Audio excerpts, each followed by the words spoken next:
जैन साथियों, स्वागत है आप सभी का एक बार फिर से। उम्मीद है दोस्तों आप सभी बेहतरीन होंगे। RPF constable, SI, LPA, LP technician सभी के लिए प्रैक्टिस सेट नंबर फर्स्ट लेकर आए हैं रीजनिंग के। हालांकि इससे पहले हमने बहुत प्रैक्टिस सेट किए हैं, लेकिन अब नए तरीके के आज हम लोग प्रैक्टिस सेट करने वाले। इससे पहले हमने प्रीवियस ईयर क्वेश्चन भी किए हैं। अब हम लोग रीजनिंग के मिक्स क्वेश्चन करने वाले हैं। इसमें 20 ही क्वेश्चन हमने रखे हैं ताकि एलपी और आरपीएफ कांस्टेबल, हालांकि आपको आरपीएफ में 35 क्वेश्चन रीजनिंग के देखने को मिलेंगे, लेकिन 20 प्रश्न बहुत ही बेहतरीन प्रश्न है। चलिए शुरुआत करते हैं। रेलवे में पूछे गए सभी प्रश्न हमने उठाए हैं और ये आज क्वेश्चन जो है वो ज़्यादातर हमने आरपीएफ कांस्टेबल के उठाए हैं। पहला क्वेश्चन आप सभी की स्क्रीन पर ये रहेगा। राइट आंसर क्या होगा आपको बताना है। दिए गए आंकड़ों में से कितने वर्ग हैं, आपको वर्ग गिनना है। ये बहुत सरल क्वेश्चन हो जाएगा। देखो, एक ये है, एक ही आपका ये हो जाएगा, और ये दूसरा 3, 4, 5, 6, 7, 8, और ये के 9 और ये का 10 तो वर्ग ये हो गए। उसके बाद 2 वर्ग आपको और मिलेंगे। एक ये बड़ा वाला 11 और एक ये 12। ठीक है, तो कुल मिलाकर यहाँ से आपको 12 वर्ग मिलेंगे। Option number D right answer होगा। क्लियर है। चलिए नेक्स्ट क्वेश्चन पर चलते हैं। अगला क्वेश्चन आप सभी की स्क्रीन पर रहा। सीरीज का क्वेश्चन है, श्रृंखला में निम्नलिखित संख्याओं को पहचाने। तो नेक्स्ट संख्या क्या होगी ये आपको बतानी है। 3 है, 7 है, 19 से 55, 163 रेस्ट क्या होगा। देखो, अगर आप देख रहे होंगे यहाँ पर भाई कितना ऐड किया गया, तो आप देखेंगे यहाँ पर 4 ऐड किया गया। ठीक है, उसके बाद आगे कितना ऐड किया गया है, तो आप देखेंगे यहाँ पर भाई कितना ऐड किया गया है, 12 ऐड किया गया है। उसके बाद यहाँ पर कितना ऐड किया गया, आप कहेंगे 36 ऐड किया है। ठीक है, उसके बाद यहाँ पर कितना ऐड किया गया है, तो आप कहेंगे भाई 108 ऐड किया गया है। ठीक है, अच्छा, अब इनमें कुछ कनेक्शन आपको दिख रहा होगा, आप साफ साफ कहेंगे कनेक्शन तो बिल्कुल है भाई। 4 में कितना, 3 की मल्टीप्लाई हुआ 12 हुआ, 12 में 3 की मल्टीप्लाई कितना हुआ, 36 हुआ, 36 में 3 की मल्टीप्लाई, लेकिन 36 में तो 3 की मल्टीप्लाई होगी नहीं, ये सॉरी 108 होगी, ये 108 है, तभी मैं कहूँ 180 कैसे हो जाए। ये 108 है, कितना है, ये 108 दोस्तों होगा। ठीक है, तो यहाँ भी 3 की मल्टीप्लाई। अब अगर 108 में हम 3 की मल्टीप्लाई करवाएं तो 8 3 24, 324 बनेगा, यानी कि 324 ऐड होगा। और 324 से किस में ऐड होगा, 163 में। तो 8 3 11, 6 2 8 1 9, 3 1 4। ठीक है, तो 400, 1 मिनट कुछ गड़बड़ है, इसमें ऐड होगा 8 3 24, ये 400, माफ़ी चाहेंगे 324 हो, क्या होगा 324। तो 4 3 7 बनेगा ये। ठीक है, 6 2 8 बनेगा, 487। राइट आंसर क्या होगा, 487। ऑप्शन नंबर बी के साथ चलते हैं। Option number B right answer होगा। क्लियर है। चलिए नेक्स्ट क्वेश्चन पर चलते हैं। अगला क्वेश्चन ये देखिए, बहुत बेहतरीन क्वेश्चन, जल प्रतिबिंब बताना है। देखिए, जल प्रतिबिंब जब भी आपसे पूछा जाता है जल प्रतिबिंब बताना है, तो जल प्रतिबिंब याद रखेंगे दोस्तों। जल प्रतिबिंब जब भी पूछा जाए तो वो इसके जो जल प्रतिबिंब रखा जाता है वो हमेशा नीचे रखा जाता है, और ये संख्याएं इसी क्रम में रहती हैं और एक दूसरे पर पलट जाती हैं। ये देखिए, यम यहाँ पर सीधा है तो ये आपका आंसर नहीं होगा। ये इधर नहीं आएगा, जो जहाँ है वहाँ रहेगा। इसमें भी यम सीधा है तो ये भी आंसर नहीं होगा। राइट आंसर सी होगा। ठीक है, सी इस क्वेश्चन का राइट आंसर है। उम्मीद है क्लियर होगा। नेक्स्ट पर चलते हैं। ये लीजिए अगला क्वेश्चन। इसमें दिया गया है, आपको बताना है वह कौन सा समूह है जो समूह में संबंधित नहीं है। आपको 5 दिए गए हैं, 5 में से क्या है, 4 एक तरीके के हैं और एक अलग है। उसी एक अलग को आपको छांटना होता है। यन और पी, यन आपको पता है ये कितने, यन और पी देखो, ये 14 पर आता है, 16 पर, यानी इन दोनों में कितना, प्लस का 2 हुआ है। ठीक है, यम आता है, ये एम कितने पर आता है, यम आता है 13 पर, और जे आता है आपका 3 पर, यानी -3 है। यहाँ पर क्या है, -3। सी 3 पर, और यहाँ पर कितना है, प्लस का कितना है, प्लस का 2 है। 17 और 2 19, प्लस का 2 है। ठीक है, और ये 24 2 27, 24 और 2 26, यहाँ भी प्लस का 2 है, यानी सब में प्लस का 2 है, लेकिन यहाँ पर -3 किया गया यम और जे में। यही राइट आंसर हो जाएगा। ऑप्शन नंबर डी के साथ चलते हैं। ठीक है, चलिए नेक्स्ट क्वेश्चन ये लीजिए। कह रहा है, शेर का जो संबंध डेन से है वही मधुमक्खी का किससे होगा। शेर का जो संबंध डेन से है वही मधुमक्खी का किससे होगा। तो इस क्वेश्चन का राइट आंसर क्या हो जाए। दो, शेर मतलब डेन, जो शेर होता है, डेन मतलब गुफा बोलते हैं, शेर क्या बोलते हैं, डेन मतलब क्या बोलते हैं, गुफा। तो शेर गुफा में रहता है, उसलिए मधुमक्खी क्या बनाती है, छत्ता बनाती है, छत्ता। ऑप्शन नंबर बी के साथ चलते हैं। ठीक है, चलिए नेक्स्ट क्वेश्चन ये लीजिए। ये पासे दिए गए हैं, इनमें आपको बताना है ए के फलक के विपरीत क्या होगा। ए फलक के विपरीत साइड में क्या छपा है, ए के। तो अगर ए के पूछा जाए तो इनमें कॉमन देख लीजिए। अगर मैं कॉमन देखता हूँ तो मुझे बी मिलता है। ठीक है, तो बी का कॉमन क्या हो जाएगा भाई, बी का कॉमन तो बी ही है। ठीक है, तो अगर बी है और बी के बाद क्या है, ए है, और ए के बाद सी है। ठीक है, तो बी का कॉमन बी।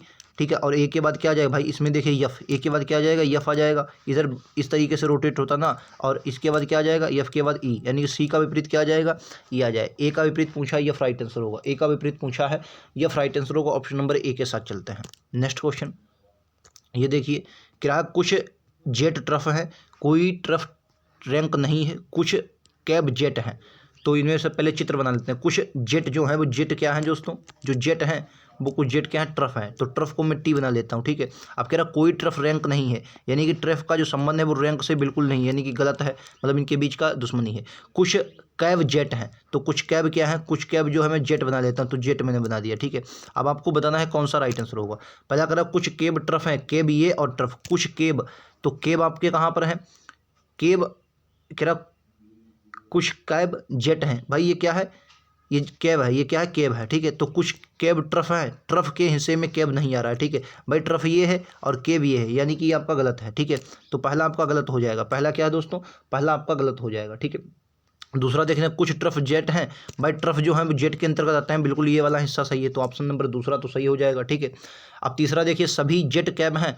अब देखो जेट ये है और केब कहाँ ये है, तो सभी जेट तो केब नहीं है, यानी कुछ जेट तो कैब हैं लेकिन सभी नहीं, तो राइट आंसर क्या है, केवल दूसरा सही है, इसलिए ऑप्शन नंबर सी के साथ चलते हैं, राइट आंसर सी होगा। नेक्स्ट पर चलते हैं, ये लीजिए, क्या पहले जोड़े के तर्क को ध्यान में रखते हुए एक विकल्प चुनें जिसमें से प्रश्न चिन्ह के स्थान पर एक ही तर्क हो।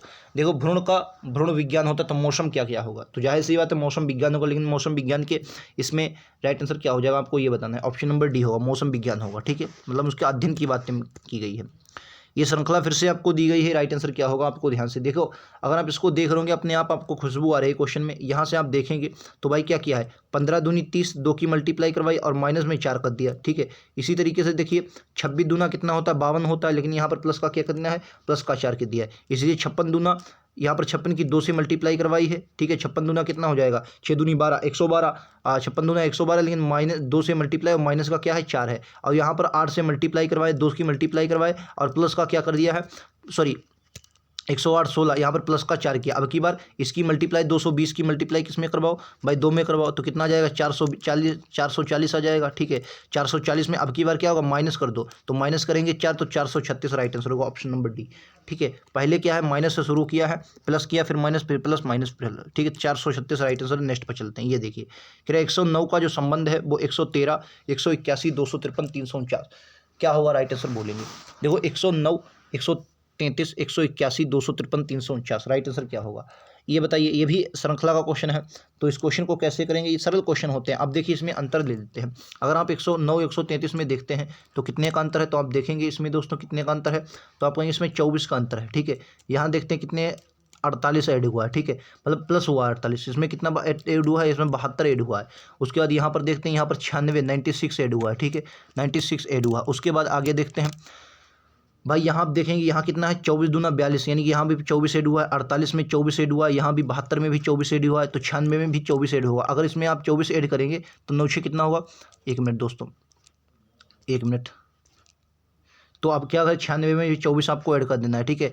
तो 6 4 10 और 9 2 11 1 12, 120, यहाँ कितना आ जाएगा 120 आ जाएगा। अब अगर 120 इसमें आप ऐड करेंगे तो इसमें आप ऐड कर दीजिए 9, 4 2 6, 3 1 4, 469 राइट आंसर होगा, ऑप्शन नंबर डी चलेंगे, ठीक है। 469 right answer option number D है, क्लियर है। चलिए नेक्स्ट क्वेश्चन पर चलते हैं, ये लीजिए अगला क्वेश्चन। ये बताइए निम्नलिखित में से 5 में से 4 एक निश्चित समानता होती है, उसमें बताना जो एक अलग है, समूह संबंधित नहीं है, मतलब 5 एक तरीके के हैं, चौथा अलग है, उसी को बताना है। इस प्रकार के क्वेश्चन रेलवे में बहुत पूछे गए हैं। राइट आंसर क्या होगा भाई, देखो मेज कुर्सी डेस्क कार खाट, तो खाट जो कार है वो अलग हो जाएगी, बाकी मेज कुर्सी ये खाट सब लकड़ी के बने होते हैं, डेस्क ये लकड़ी के बने होते हैं, कार इसमें से अलग हो जाएगा, ठीक है। नेक्स्ट पर चलते हैं, ये देखिए अगला क्वेश्चन बताइए, वही बताना है 5 में से 4 एक तरीके के हैं, एक अलग है। तो देखिए ए ई आई ओ यू ये सभी स्वर है, टी व्यंजन है तो आपका टी अलग हो जाएगा, ठीक है, टी आपका अलग हो जाएगा। राइट आंसर क्या होगा, ऑप्शन नंबर सी।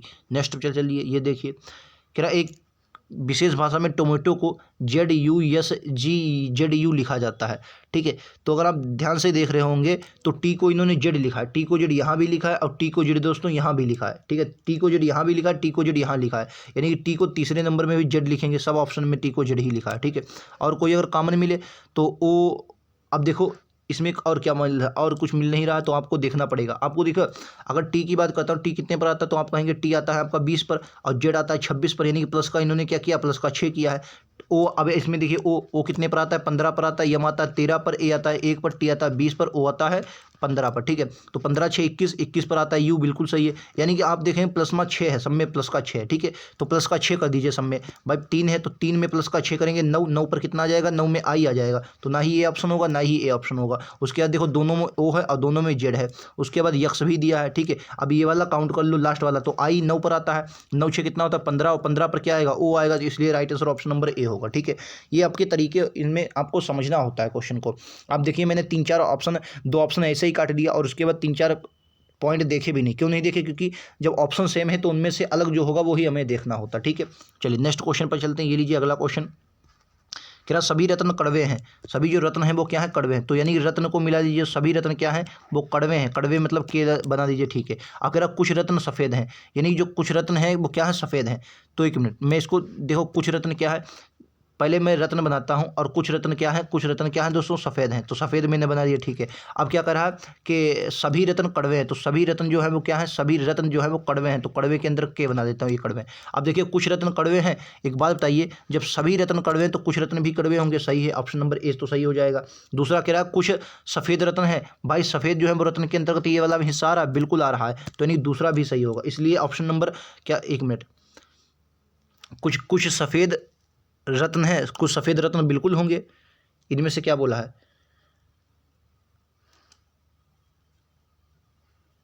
तो आपका दोनों सही है, क्या है, दोनों सही, ए और दो दोनों सही है, ए और बी दोनों सही है, ठीक है। एक मिनट, दोनों तार्किक हैं।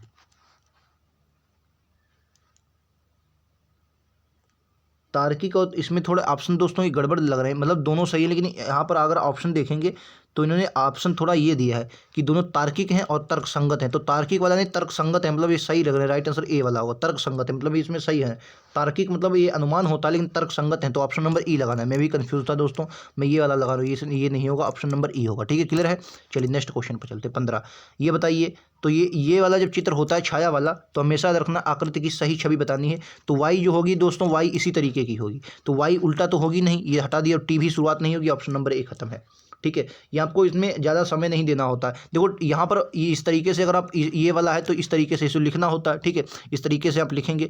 तो एक बात हमेशा याद रखना है, वाई से शुरुआत होगी, वाई हमेशा सीधी बनेगी। अगर हाँ जल प्रतिबिंब होता तो भी इनमें से हम पलट सकते थे वाई को, तो पलटी थोड़ी जाएगी। राइट आंसर ए होगा। नेक्स्ट क्वेश्चन ये लीजिए, कह रहा ए बी की एकमात्र बेटी है और सी जिसकी पत्नी सी है, डी सी का पुत्र है, सी ए के बच्चों के बीच क्या संबंध। देखो ए जो है, ए बी की एकमात्र बेटी है, जो ए है वो बी की एकमात्र बेटी, मान लिया बी ए है और बी की बेटी कौन है, ए है, ठीक है। ए जो है वो बेटी है, बी ए की बेटी, तो ए अब स्त्रीलिंग हो जाएगी, ठीक है। और जिसकी पत्नी, जिसकी इसकी जिसकी मतलब बी की, और जिसकी पत्नी सी है, यानी कि इनकी पत्नी कौन है, सी, तो सी आपका फीमेल हो जाएगी और बी मेल हो जाएगा, ठीक है, पत्नी है। डी जो है वो सी का पुत्र है, डी जो है वो सी का पुत्र है, तो डी पुत्र हो जाएगा सी का, डी जो है सी का पुत्र है, तो सी का ए के बच्चे के बीच क्या संबंध है। जो सी है वो ए के बच्चे, तो ए का बच्चा अगर हुआ तो सी का कौन होगा, अब ए नानी होगी, नानी इसमें ग्रैंड मदर दिया है, राइट आंसर ए हो जाएगा।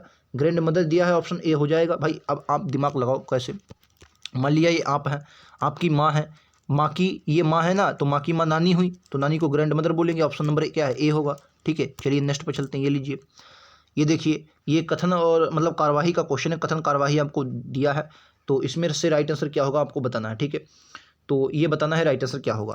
पहला क्या कह रहा है कि केवल अमीर लोग सियोल में रहते हैं, किम सियोल में रहता है। केवल अमीर लोग सियोल में रहते हैं, और कह रहा है किम जो है वो सियोल में रहता है।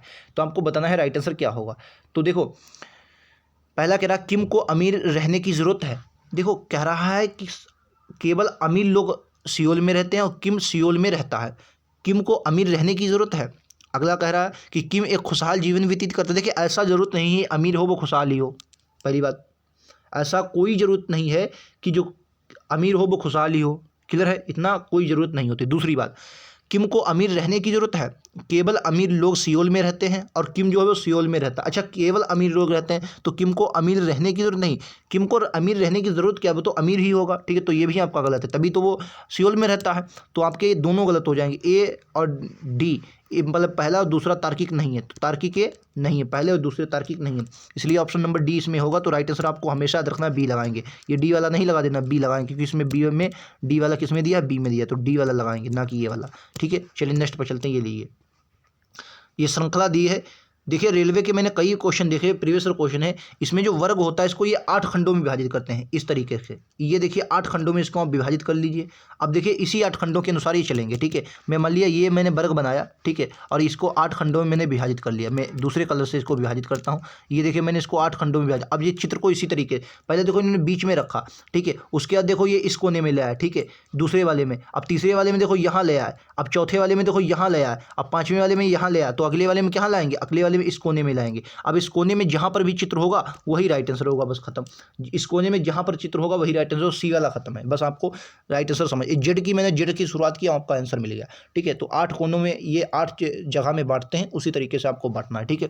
नेक्स्ट क्वेश्चन देखिए, ये देखिए इसमें बताओ समकोण त्रिभुज बनाया, कितने त्रिभुज हैं आपको ये बताना है, कितने त्रिभुज बनाए गए हैं। बताइए राइट आंसर क्या होगा, कितने त्रिभुज हैं। तो इस क्वेश्चन का राइट आंसर क्या हो जाएगा। देखो अगर मैं त्रिभुज की बात करता है, एक ये है, एक ये है, 2, ठीक है, एक आपका 3, एक आपका 4, एक आपका 5, और एक और है आपको दिख रहा होगा ये वाला, ये क्या है, एक और है। तो ये क्या हो जाएंगे, तो कुल मिलाकर आपके पास 6 हो जाएंगे। क्या हो जाएंगे दोस्तों, 6। तो 1 मिनट, 1 2 3 4 5, कुछ गलत हुआ, समकोण त्रिभुज पूछे थे ना, माफ़ी चाहेंगे दोस्तों, ये समकोण त्रिभुज नहीं है। ये जो मैं बना रहा हूँ ये त्रिभुज जरूर, लेकिन समकोण त्रिभुज नहीं, क्योंकि समकोण त्रिभुज क्या होता है, 90 डिग्री पर होता है, तो 5 ही मिलेंगे, ठीक है। आपको देखना है उसने त्रिभुज नहीं समकोण त्रिभुज पूछा, हालांकि ये भी एक त्रिभुज है लेकिन समकोण त्रिभुज नहीं। समकोण त्रिभुज में आपके 90 डिग्री होना चाहिए, आपका गलत हो जाएगा, ठीक है। तो 5 ही राइट आंसर होगा। ऑप्शन नंबर डी के साथ चलते हैं। आज का अंतिम क्वेश्चन देखिए, ये आपको बताना है पी का जो संबंध यम से है वो नेक्स्ट का किससे होगा। तो बहुत सरल क्वेश्चन हो जाएगा भाई।